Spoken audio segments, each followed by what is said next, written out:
currently I'm ranked number 8 in North America, as highly requested. I'll show off my artifacts that I'm using currently have upright guard. I really like self-healing because Ning doesn't really have a lot of self-healing throughout his abilities, so I try to get self-healing. Overshield when you can is always really great in PvP. This one here, casting any ability increases damage by set amount for 10 seconds. Really strong because with Ning you're just non-stop spamming your movement abilities. So you're always going to have damage buffs up, especially when you're fighting. Still testing out the fourth one here, not too sure what I like the most. But looking at the SMGs, there's Del 5, which synergizes best with Ning because it is an arc weapon and the other one's a void. But I don't have a good copy of it yet. I've been going for wolf packs and I have a full mythic roll wolf pack. So that's the one I'm actually going to be running. But if I could have a god roll of that, that's what I would have instead. And then exotic crossbow. This is the most overpowered weapon in the game, in my opinion, currently. It took me 36 runs to finally get this to drop from the first part of the raid, which I'll show off quickly, but that is a must get. I did run without pinnacle energy because you still have a 1% chance for it to drop through using no pinnacle energy as well. But here, showing off some clips with the gun.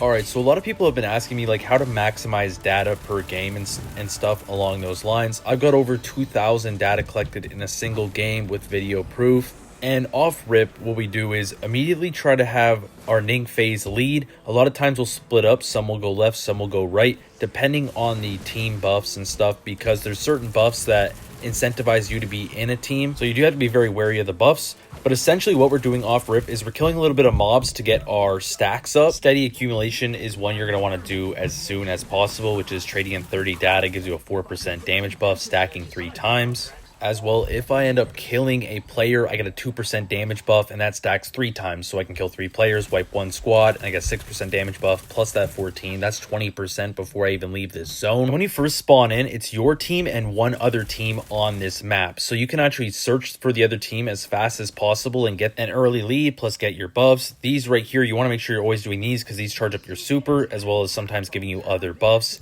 So these are very helpful to do. As you can see, I already have super and we haven't even engaged with our first team yet. We're literally 30 seconds into the match. So we're going to push their terminal because this is where one team will spawn and then the other team will spawn at the terminal, the other terminal. So there'll be, you know, that's kind of how you can gauge where the other team's going to be. They probably went this way over here and they're probably at the detector at the moment. As you've seen, my team and I all had over 30 data, so we all handed in. There we find their first player. These are actually bots. There's always one bot team per game, especially when we're playing at high elo. Sometimes there'll be 2 bot teams per game just because not that many teams are above 3,000 elo currently. Here the crossbow going absolutely insane. Me and my boy reported shred him. We both have the crossbow. He was lucky and got it on his 4th run. I was unlucky and it took 36. Detector is pretty good, but since there was bots on our map, it's not a good idea for your whole team to be here. If you're trying to break, 2,000 plus data, you would want to leave your teammates here. Since we're already inside together, we're stuck. It's no big deal though, you know what I'm saying? We're big chilling.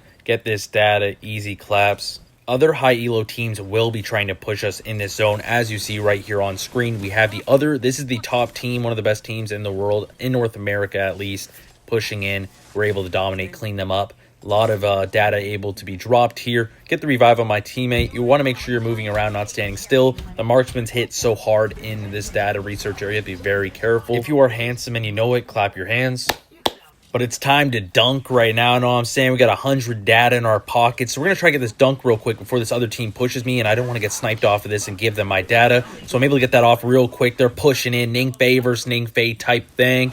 Fighting Ning Fei is always super sketch because their movement is so good, and then they have the crossbow too, which is like the most insane weapon in the game. Dude ends up running away. He sees me. He's like, I'm out. I'm not going against the man procs. But then his team comes out back with him. It's a 3v3. We're going in. First kill picked up. Easy. Reported is going to grab the second. So many Ning Feis between this team and the other team, because these were actually two different teams. This one and the Keys guy we seen earlier, two different teams. And they're all running Ning Feis with exotic crossbow, man. So I mean, we have 2 Ning Feis in our team. Another team has 3, and another team has 2. I mean, just between the 3 teams, that's 7 Ning Feis with crossbow. Yeah, it's pretty good. I don't know what else to say, man. It's never a bad idea to go third party at the boss fight. If there's just, you know, a team fighting the boss, you can go in there, snipe them real quick. They don't even realize half the time. I wouldn't advise trying to actually fight and kill Captain. He's very difficult. This is the most difficult boss, and he takes the longest to kill. So annoying. I do think they need to nerf his health pool. I think he's a little bit too strong currently. Relative to the other bosses in the game are pretty easy. They hit decently hard, but they're not that tanky. But this guy's movement's really good, hits super hard, and he's super tanky. Just, I mean, if his movement's going to be really good, he's got to be a little bit more squishy. And he's like a glass cannon that's like the tankiest mob in the game too. So he literally takes a business day to take down. Getting the data anomaly doesn't really matter. Like if you kill the boss and get it, yeah, it does upgrade your chest. But I mean, we're not in here for awards. I mean, we're in here for PvP. Bot's in here, one of the best snipers in the game currently, mowing him down. I think he's able to hit the port and get out though. His Ning Fei's on me. I'm screaming out, bruh, help me. Help me, report it. I need this. And my man Report Me is able to save me because, dude, I got stressed out. They pop ult on you, bro. You just gotta run, you know what I'm saying? No one deserves to die from Ning Fei ult getting chopped down. There's nothing you can do against these ults, man. Against Big Strong Captain, we're still just slowly inching away at his health, trying to get it down, dude. We've been fighting him probably for 3 minutes, and that's what's put it so far down in the game. But as you've seen earlier, the clip was insane, and this is an insane ending. We end up coming back and getting that huge dub. But yeah, don't ever go for this boss. As you can see, I mean, we came in here, I think we were either first or second place, and we have gotten gapped so much just by them running around and killing players. Here I get the data anomaly. We are going to get a bit of data to help catch up, but we can't carry everything because it's not double yet. Double drops and double like holding for like another minute. So it just kind of sucks overall. It puts us at a big disadvantage, which is a high risk play because now our whole team is marked. And we're going to go out and it's going to be instant PvP more than likely here. Yeah, so we spawn right out. Like I said, instantly have a 3-stack on top of our heads right now. We end up dropping down to 4th place as well. So this game is not looking good. If you didn't know already, if you're above 3,000 elo, any rank but below 3rd rank, you actually lose elo. So if you're in 3rd, it's just a break even. You don't win or like gain anything. If you get 2nd place, you get 10 points. And if you end up winning the game, you get 20 points on your elo. So, you know, we can't really be affording to take L's because my boy Report Me is #1 in North America. I'm #8. My man Barry's #3 right now. And we're trying to push up and take 1, 2, and 3. My Discord link will be down in the description if you want to end up playing with some top players. If you think you are a top player or you know that you are and you're already ranked on the leaderboards, we are accepting spots in our clan called Sinful. We're going to have an LFG tab if people want to, you know, play together and stuff like that instead of just running solo because I know that's really, you know, bad. You don't want to play solo. Another thing too is we organize little scrim games between our clan. So we do little 3v3s, 3v3v3s. We all snipe each other's queue. Go in there. We also can do wagers and stuff like that if you're interested. So make sure to go check that out. Here, this is the insane play. We're running up. We're in 2nd place right now. So I need to get every kill possible and dunk literally everything I can. I have a little bit of crossbow ammo going absolutely insane. I get this nice little 3rd party here and able to wipe up, I think, 4 players right there. I'm on a 6 kill streak as well. Huge turn in, 188. That's going to put us in the lead, but just barely. Since I was a 3rd party, I know the rest of their team is going to be coming here as fast as they can, and they're coming up right up here to the left, so it's the other 2 stack here. We got Bot, which was on Tan 2, and then Keys, which was on Ning Fei. Ning Fei gets destroyed. He was the guy that I was more scared of since the exotic crossbow is that good. Bot's pushing me. I'm literally one shot. You can just shoot me with a scout rifle one time and I'll die. I jump up with some really good movement, able to get that kill on him and go for a dunk on another 200. This is a bot team right here. I'm one shot. I'm scared. Report Me, though, is going to end up blasting all 3 of these down instantly.